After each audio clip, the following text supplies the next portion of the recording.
What's going on, all my beautiful friends out there? Welcome to another episode of Sports with Betz. I'm your host, Caleb Betz. Man, we got a lot to get into. Excuse me. Didn't record last week. I had, a lot of stuff going on and had some things to actually talk about last week. But unfortunately, I got sick and I lost my voice on like the one evening that it worked for me to record a show. So I figured I'd just pile up and double up and go next week. And so if I cough or clear my throat, that's why. But yeah, a lot of good stuff to get into today. Going to cover a lot of bases, a lot of, pretty much every major sport that I care about anyway had something going on. So we'll cover a lot of ground today. Before I get into that, I'm always going to start the show this way. Please, if you guys are tuning in, if you find value, if I make you laugh, if I say something goofy, or if you want to make fun of me, the best way you can do that is best way you can do any of those is to share the show with somebody. Think of the biggest sports fan the biggest fan of football and have them listen to the podcast, because I love doing this. I want to keep growing. We're growing every single week, which is really, really fun, really exciting. But yeah, please share the show if you like this. All right, let's get into it. So first thing I want to kick off, this past weekend, we had UFC 322. That was a pretty fun card. I did not pay for it. So the streams went again. And I'm glad I didn't pay for it. I feel like I get caught in a weird place with this when I talk about the state of the UFC recently, because I have a grappling background. I'm a purple belt in jiu-jitsu. I've trained jiu-jitsu the last 4 years. That's been pretty much my only form of exercise. I've got a hobbled ankle right now, high ankle sprain. So I haven't trained for 3 weeks. I feel like I'm going insane. So it's a huge part of my life. And I can't help but watch the Valentina Shevchenko and Islam Makhachev and just think, man, this shit is boring, dude. I don't know when the UFC got flipped upside down, where the prelims are far more exciting than the title fights. The main card, I bet if you went and looked back on the last several UFC cards, and I didn't do this, so I could be totally proven wrong, the last several UFC cards, I feel like the talk of the town, the most exciting fights are in the prelims and the early card.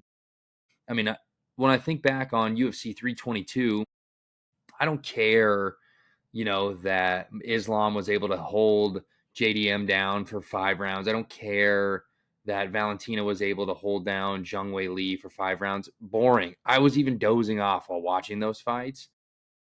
I got to give credit where it's due. This is where, again, I get kind of caught in an awkward state. Is I respect how difficult it is to escape from those situations. I respect the hell out of Valentina and Islam's game. They have a game. They have top pressure that nobody else has in the sport. These Dagestani Russian guys that all look the same. They're all probably inbred freaks, and that's why they're so good at fighting. But they've got this crazy top pressure, and if you can take somebody down and pin them and smash their face in for 5 rounds, I mean that's a really good strategy. So I respect it. That being said, I mean, we got to see some entertainment. This is ridiculous. It's getting insane here. I would love to take a look at the faces of the last several Khabib Nurmagomedov and Islam Makhachev opponents. I mean, I remember when Tony Ferguson, for you real fans out there, Tony Ferguson, he had a 9 or 10 fight win streak at one point, and I remember seeing these montages or these photo walls of the faces of the opponents, before and after Tony Ferguson would face them, and it's normal face here, after Tony Ferguson, faces all bloody and jacked up and cuts and broken noses and rearranged. You just don't see that with our champions right now. Again, Ilia Topuria is in kind of a category of his own. I've talked about him a lot on this show. Love Ilia Topuria. Love what he's doing. He can beat you any way he wants. I just don't see it. Especially, Islam Makhachev. He's such a good boxer. He was actually outboxing JDM for the majority of it. I don't know if they care more about just securing the win than they do about style points or dominance. It actually reminds me a lot of within the sport of jiu-jitsu, and I guess even you could probably say the same thing about wrestling, not like pro wrestling, like fake wrestling. I mean, like real, actual wrestling, like Greco wrestling. Like there's two different mindsets within the sport of you've got guys who just want to go out there and get some points really, really quick. They want to pass or get into a position or whatever and gain some points really quickly and then stall for the rest of the time. And technically they win when they do it that way. That's a great thing. But then you had this new wave of guys of like the Gordon Ryans and Craig Joneses, the Danaher squad, who came in and they said, no, like we can build systems to finish our opponents. We don't care about winning by points. We want to submit because we want to show that we're so much better than the competition that we can finish somebody. I just don't really see that mindset in the UFC right now. I see the most deadly person is a guy just like Islam Makhachev or Marab or somebody like that who can just take somebody down, pin them down, hold them down, ride their back for the entire time, and then we basically have to wake ourselves up when Bruce Buffer is announcing the decision. So UFC 322. I was really excited for this card. I had a full preview I was going to go over last week when I lost my voice, and thank God I didn't go over that because what a waste of time that would have been. UFC's got a problem right now. We need some more excitement. We need to focus on entertainment, and the fighters need to have this mentality of like, I'm a dog. I'm going to finish you. I'm going to put you out. I'm going to either submit you or knock you out. That should be the mindset of a UFC fighter, not how do I win 5 rounds technically and get on top of you, whatever. Like it's not very exciting to watch. That being said, it could turn a corner in a second. It took a guy like Conor McGregor or whoever else in the past. You get one awesome elite superstar who's really exciting and is finishing a bunch of guys, and they turn the whole sport around. I mean, hell, Bo Nickel, you look at him, he wrestling background and he freaking head kicks the guy and knocks him out. We want to see more Bo Nickel mindset, and I'm a fan of Bo Nickel. So that was the UFC this past weekend. We'll see what happens. We've got a couple of interesting cards coming up. The White House card. Are people excited about the White House card? I'm not excited at all about the White House card. I think it's stupid. I think it's like some Hunger Games bullshit. Like, why do you want to do a UFC event in the front lawn of the White House? Like, didn't we learn our lesson during COVID with like small venues with like the UFC Apex Center where it's really awkward to have small groups of people there for fights and it changes the outcome of the fights, that there's a better and bigger energy when you fill out a Madison Square Garden or, something like that. Like, don't we want to be doing arenas? I don't know. We've got some good cards coming up, but that one, the White House card, I'm not even going to watch it because it's going to be cool and it's going to be historic, but come on, guys, let's be a little more innovative here, UFC. I'm I don't know, slowly losing interest in the UFC currently, unfortunately, with the current roster and some of the decisions they've been making in the marketing and whatever else. So we'll see. Get back to the basics. Stand in the center of the ring. We need more Max Holloways. We need more Ilias. We need more guys like that who are willing to bang. So, all right, next topic here. Going on. I'm going to go from kind of low-hanging fruit to some of the bigger stuff. So next one here is the NBA. I've been watching a little bit of NBA this year. Don't usually watch regular season basketball, but here we are. Really, two things I want to talk about is one, I told you guys this about pro baseball, and I gave you guys a pretty early lead on watching Cal Raleigh, the big dumper in baseball, and get your ass off of your phone and watch the MLB postseason. I couldn't have been more correct about that. I've got another tip for you guys. If this guy can stay healthy, Victor Webanyama. Let's Google real quick. Let's look up how tall Victor Webanyama is. If you guys don't know, he's like second year, third year player. Oh, perfect. Just look it up. Victor Webanyama, out at least 2 weeks. So there's there's some fast acting evidence of the Caleb curse. Right now he's averaging 26.2 points per game, 13 rebounds a game, 4 assists per game, and I think he's averaging like 8 blocks a game or something crazy like that. And the dude is 7'4". He's doing stuff that I have never seen any basketball player ever do before. 7'4", 35 pounds, plays for San Antonio. Yeah, 26, 13, 4, and let's see how many blocks Victor Webanyama has per game. This should be automatic. I don't know why, ESPN, you don't just give me this. Yeah, he's averaging like 3.6, like almost 4 blocks a game. It's insane. He's a freak of nature. He's pulling up from the three-point line. He's freaking he's guarding guards and stuff like that. Like it's incredible. But something I loved seeing Victor Webanyama do the other night was big bro Draymond Green. Now, I have historically been a Memphis Grizzlies fan. That team is in shambles. Not going to talk about him at all. I don't care. John Morant's going to leave. He's the next Derrick Henry, whatever. Don't care. But I fell in love with the NBA big time during the grit and grind days. Tony Allen, Mike Conley, Mark Gasol, Zach Randolph. Those were my boys back in the day. And I hated the Golden State Warriors so much. I rooted against them so much because they just tortured me. I mean, I watched so many playoff series and even a couple, I think maybe 2 Western Conference Finals, Grizzlies versus the Warriors. Draymond Green, his big, I mean, I've never seen a bigger mouth breather. Like his jaw is just always open, like he's got a weight glued to his bottom jaw. It just kind of gives you that, slow person face, if we will. And so I've hated Draymond Green for so long. And Victor Wembanyama is like big bro in him. He's 7'4", looking on top of him, slam dunking in his face. I mean, that was absolutely awesome. And then like the next day, Draymond Green got into an altercation with a fan because a fan called him Angel Reese. And that is so funny. That is so appropriate. Like, how they always do the college to the NFL, like comps, like player comps. Like, who's this player in college going to be like?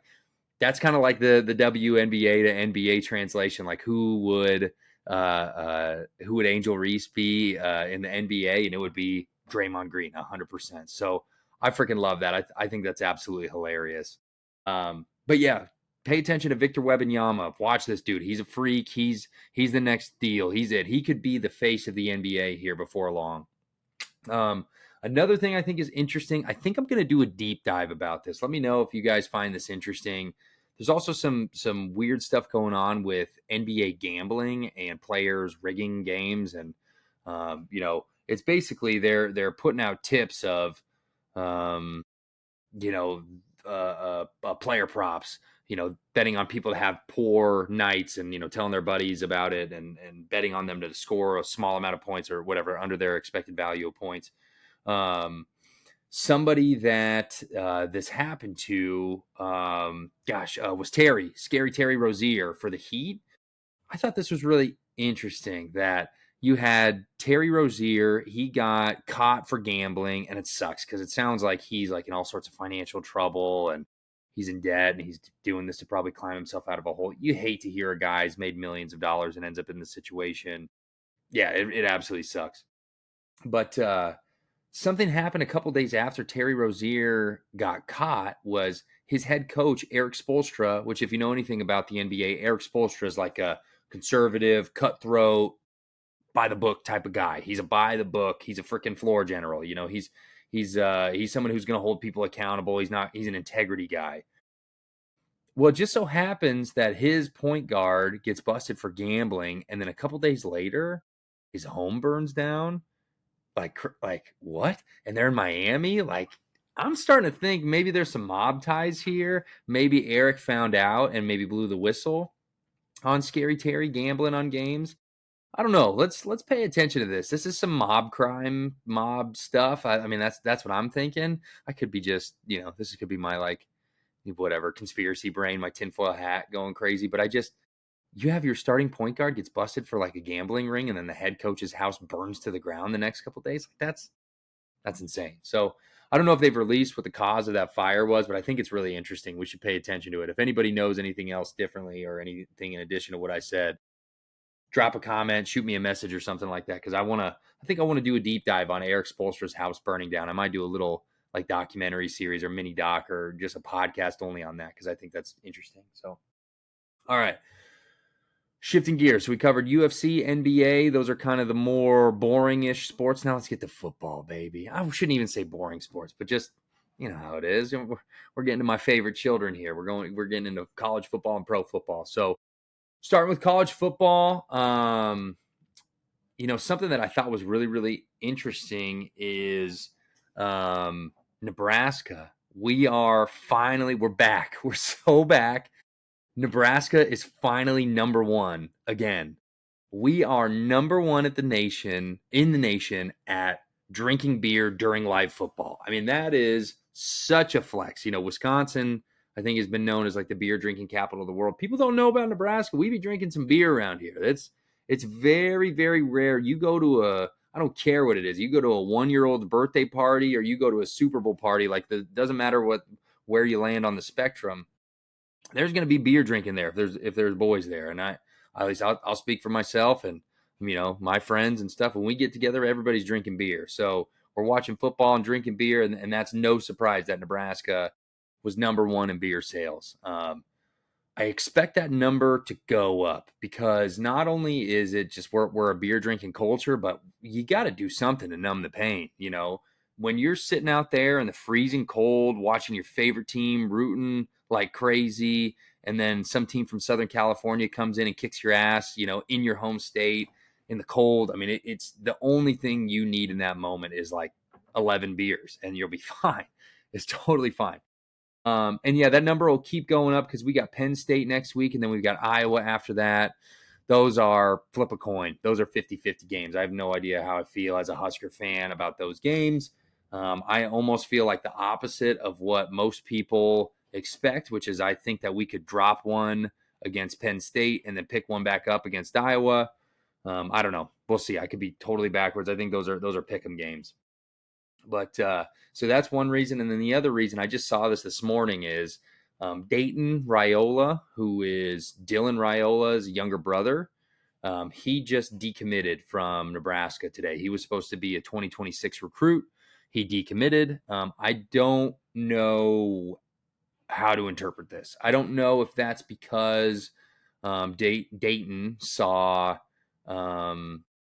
if he saw TJ Lateef play and decided, he probably didn't want to compete with TJ Lateef because TJ looks pretty dang good. I mean, he can't ask for a better start than he had, that UCLA game. I mean, super, super efficient. He looked really, really crisp. So maybe Dayton decided, hey, I just want to go somewhere where I'll be the clear cut number one and don't want to go through a whole quarterback battle. I don't even want to risk being the backup, and that could be it.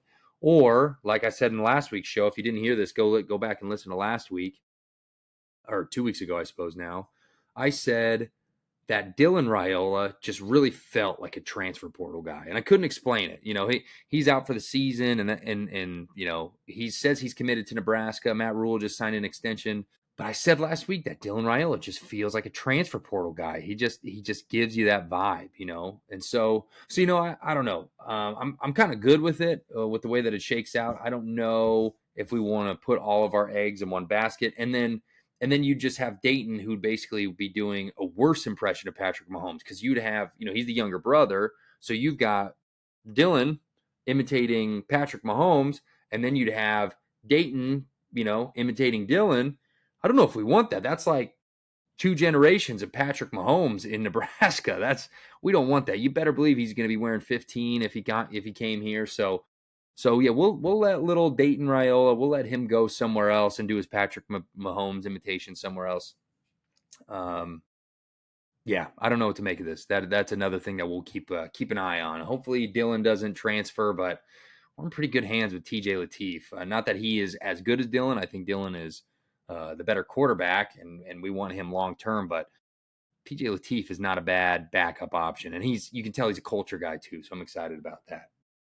Other thing that happened in college football recently, CFP has been updating their rankings, and I can't believe you've got the University of Central Florida is in the top 4. They're going to make the college football playoff this year. This is crazy. CF, they are going to be a college football playoff team. I'm so happy for them. Wait a minute. Actually, UCF is 4-5. That's weird. Scott Frost must have taken the wrong job again. That's crazy.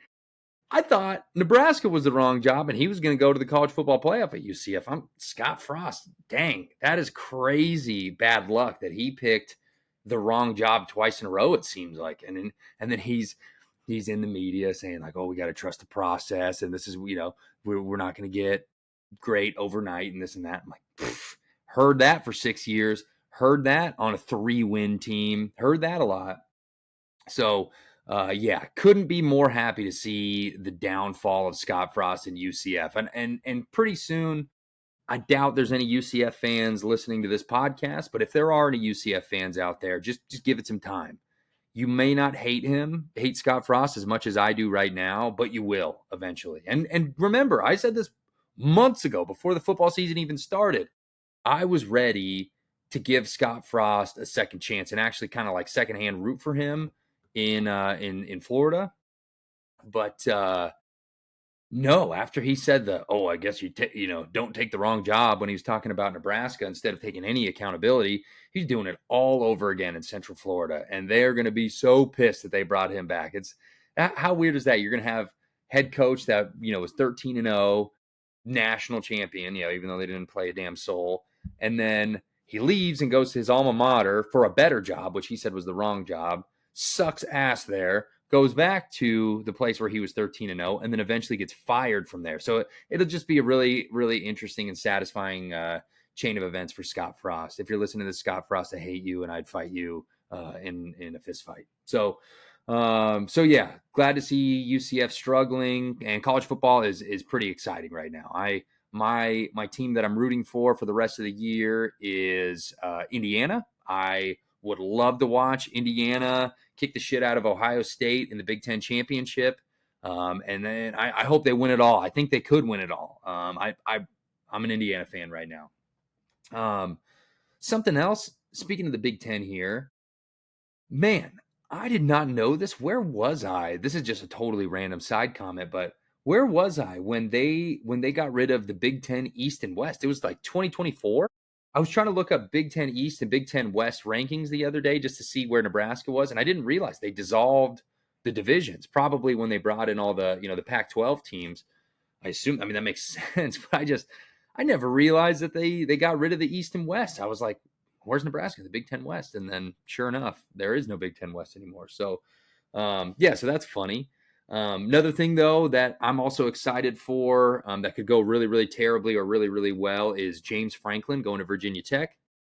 I don't know anything about Virginia Tech's program, their current state, other than they've sucked recently. That could either be, a Jim Harbaugh situation, or that could be a Bill Belichick situation. So I don't know. If you guys know ball, you know what I'm saying by that. I'm rooting for James Franklin. I really, really am. I think he's a good dude. I saw of the three coaches, who were the three coaches that were fired? It was James Franklin, LSU, Brian Kelly, and Billy Napier in Florida. I saw James Franklin has had like 13 recruits decommit. Brian Kelly has had 1, and Billy Napier has had 0 decommit from LSU in Florida. So that just tells you about the guy that James Franklin is, and the guys that those guys are, that, they kind of went there for the school, not for the coach. It tells you that those guys, those 13 recruits decommitted because they're trying to play for James Franklin. Makes perfect sense. So that's something, again, that's a story that we'll keep an eye on. I think it's really fun and really interesting, and want him to do well. And also I think a school like Va Tech, although they haven't really had a presence recently, and they're far from a blue blood in college football, but college football is just better when you get names like that, like Va Tech. Like I think Virginia Tech, Florida State, Boston College, all those maroon teams, when they start doing well, you like to see the mix up. So hopefully he can turn that program around. Oh, and one last thing, this is what made my blood boil this last week in college football, and it's there a little bit in pro.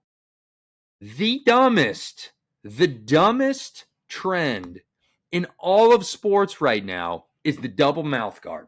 Why do you have 2 mouth guards on your mouth? I used to work, my first job out of college, I worked for a company that makes mouth guards. They're a local company here in Omaha. and they make the big pacifier looking mouth guard. I love that product. I sold a ton of those mouth guards to retailers all across the country. And my job was to send mouth guards to college football players and look up the top 25 and send, like, I lived in a world where I wanted college football players to be wearing those types of mouth guards at one point. And I still get excited when I see them. Why are you wearing two? You got one mouth. What are we doing? Come on. Am I getting old? Am I old? Holy shit. I just had a realization. I might be old. Am I old? Okay. Maybe I'm old. Two things are true. One of these two things are true. Either I'm old or the double mouth guard is the dumbest trend in all of sports. And if I was a coach, can you imagine somebody playing for Alabama under Nick Saban and he's got two mouth guards hanging from his face mask? Nick Saban probably rip them both off, Oh my gosh, it pisses me off. I saw a couple players. I can't remember who I was watching this last weekend. Might have been an Alabama player. It might have been a Husker player. I don't know. Two mouth guards, got to go. You can't have two mouth guards. You only have one mouth. What are we doing here? That just made my blood boil so bad. So, yeah, that's pretty much everything in my college football talk. Last piece here, NFL. So we have some really, really exciting parity going on in the NFL where I'm at the point now where I genuinely have no idea who's going to win the Super Bowl this year. I mean, Philly could repeat. We'll see. Kansas City could always turn it around. But, I mean, what's Kansas City? They're 5-5. They're in trouble.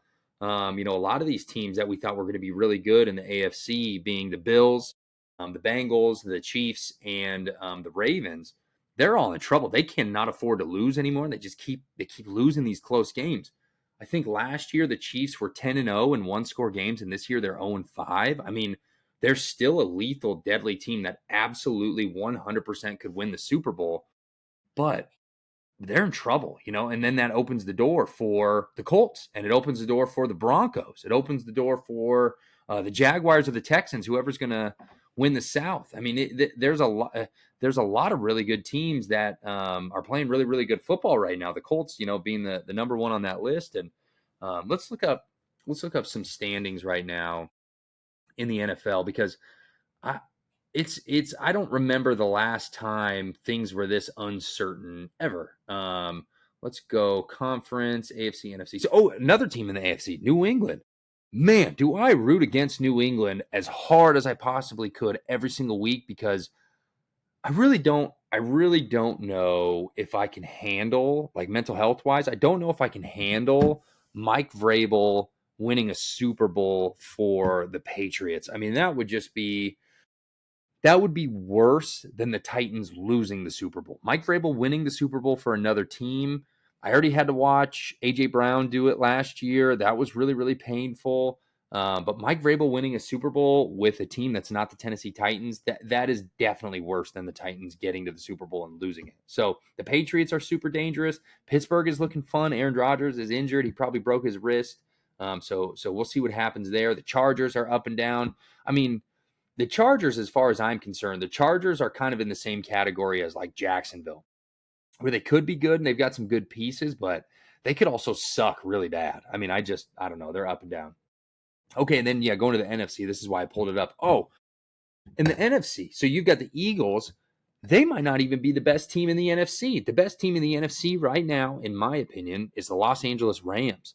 How good do they look? Oh my gosh, the Rams look good. Matthew Stafford is reversing the clock. He was supposed to be injured in the beginning of this year, and he seems like he just keeps getting healthier and healthier. He looks awesome. The Bears, I'm not ready to believe in the Bears. I think the Bears are a fraudulent team. I think the Bears are in the same category as the Chargers. I think the Bears are the Chargers of the NFC. I think they've got a great coach in Ben Johnson. I think they've got some phenomenal talent, but I just think when push comes to shove, they're going to get bullied at some point. We'll see that happen. Tampa Bay, absolutely love Tampa Bay. Seattle, Green Bay, Detroit, still a juggernaut, even though their record doesn't necessarily, sure, Detroit might have the same record as, who they have the same record as. They've got the same record as Jacksonville. They're not in the Jacksonville category. They've got the same amount of wins as the Carolina Panthers. But, hey, look at that. All three Cat teams have 6 wins there: Jaguars, Panthers, and Lions. But in any event, I think that Detroit is a class above. But you really have. I mean, let's just narrow this down here real quick. Of who do we really think could actually legitimately win the Super Bowl versus who's just like a very good team? We'll start in the NFC. There are 3 teams I could see legitimately winning a Super Bowl, and this is going to be kind of goofy based off of win-loss record. Eagles, Rams, Lions. Simple. Done. End of story. In the AFC, there are, let's see here, 1, 2, 3, and 4. There are 4 teams I could see winning the Super Bowl, and this might surprise some people. Maybe 5 teams. We'll go with 5 teams. And this is like the high. This is the A tier, the highest. So you've got Eagles, Lions, Rams in the NFC. You've got Chiefs, Ravens. I'm still believing in the Ravens. I think they could bounce back. They could figure it out. Buffalo, Indy, Denver. So you got 8 teams that are, I think, doers that could really, really make it happen. And I'm going to admit, I have a little bit of a gut feeling that Indy, I think the slop is going to come. I think that Daniel Jones is going to turn back into a pumpkin before long. I just feel it. I've watched enough Daniel Jones. I just know he's going to turn back into a pumpkin here before long. So that might narrow down to 4 teams. So I think those are like the 7 to 8 teams that have a legitimate chance to win the Super Bowl. And the rest are just, really good teams fighting for the playoffs. That's my opinion. Let me know if I missed anybody. Let me know if you guys think I got that wrong at all, or if there's anybody in that group who doesn't belong to be in that group. Man, and honestly, this is going to make some people mad, but I didn't even want to put Denver in that category. But man, they play so good. They're the number 1 seed right now. I was in Mile High for week 1. That's a tough place to play. That's a very loyal fan base. And if the road to the Super Bowl goes through Denver, I mean, I really, really like Denver's odds there. So they proved a lot to me after this win against the Chiefs. That was one. I thought that they were going to lose that game, but they looked really, really solid. Bo Nix had some clutch plays, some goofy plays, but he was looking pretty clutch. And the biggest piece, the reason why I believe in Denver over like Indy, for example, is I believe in the coaching in Denver a lot more. I think they've got one of the best coaches in the NFL. Those are my people I think in the NFL who could win. Let's go over some wacky stuff here, maybe some cringy stuff here. Number 1, the most cringy thing, I think this might be the most talked about player over the last 2 weeks for some reason. I can't get this guy off of my Twitter feed, is JJ McCarthy. I'm sorry, 9, not JJ McCarthy, 9. I cannot get 9 off of my feed. He's so, I mean, I don't know, man. Again, this is where I don't know if I'm right or I'm just old, where like there's a little piece of me that's like, oh yeah, talk that shit, JJ. Talk that shit. Come on, 9. Let's go. Like fire and get that alter ego. Like I love the competitive side of football. I love the psychotic people that the psychotic mindset that's required to be successful in pro sports in general. It's just that's probably the reason why I love sports more than anything is that mentality. You got to be a freaking crazy person. You got to be a dog. He takes it a little bit too far, and I don't know how legit it is. I don't know, like when he's like, give me that shit, talking about the game ball, that video that came out. I was like, oh my gosh, that's not 9. That's a TikTok star right there. So JJ McCarthy 9. I really hope that I can bleach my feed of any more 9 memes because it's too much. It's just way too much. Another thing that a lot of people talked about that I don't know why we've ever talked about this guy, but we're talking about him is Shedeur Sanders played his first NFL game, and I think he went 4 for 19. Let's see, I think he was 4 for 19 that last game. That was some ugly play by Shedeur Sanders. He had an interception that was not very good. 4 for 16. Sorry, I'm glad I looked it up. 4 for 16, 47 yards. 0 touchdowns, 1 pick. And it just got announced today that he's starting again Sunday. So if you want to take some home run shots, I think betting on Shedeur Sanders is a good move. But you want to talk about a curse that actually exists. Being a quarterback for the Cleveland Browns is a legitimate curse. And that guy's already kind of cursed. So you've got either a guy who could break the curse or he could just make it way worse. Yeah, I don't know. I don't know what to say about what else to say about Shedeur Sanders. I hope he does well. I'm rooting for him to do well. I've always liked Shedeur Sanders.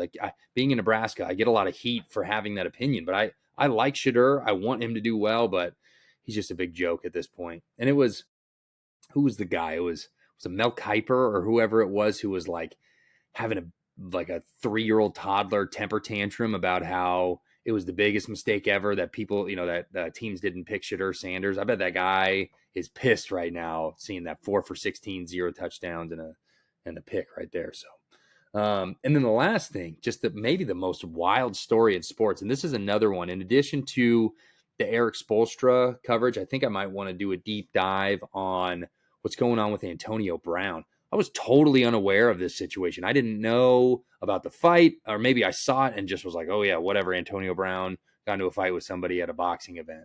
Or Antonio Brown, in trouble for shooting a gun. Well, shocker. I'm sure that's what happened. I'm sure I heard about it and just dismissed it. I didn't realize after that whole altercation happened, he's been living in Dubai for the last 6 months and he had to get extradited back to the United States. What? Antonio Brown? It's kind of wacky, And then I also got kind of pissed off because I saw the video of him getting out of jail or getting out of prison, wherever he's, probably jail where he's being held. $25,000 bond for attempted murder is nothing, by the way. So let me back up real quick. I'm getting way ahead of myself with this story. For people who don't know, Antonio Brown was in a fist fight with somebody at an event. They've been having like beef online for a long time. They meet each other at this event, get into a fight. Antonio Brown, the story is, grabs a gun from one of the security guards, chases down the guy who he just got into a fight with, fires off 2 shots, and one of them grazed the guy's neck. And now he's being charged with attempted murder. After that, fled to Dubai, lived in Dubai for 6 months, and now he's back being charged with attempted murder. But yeah, they set his bail to $25,000. You're saying you could just murder somebody for 25 grand, or you can attempt to murder somebody and get out on bail for 25 grand? That's wild to me. I don't know. That's insanity that he was able to get out. That's so cheap. What a discount. But then the thing that pissed me off going back to this, so he went to jail, whatever. He's saying he's not guilty. He gets out, and then there's like a food truck outside of the jail or the prison or wherever he is when he's with his attorney. And the guys are serving him up. He gets his food from the food truck. The attorney, I'm pretty sure he paid for it.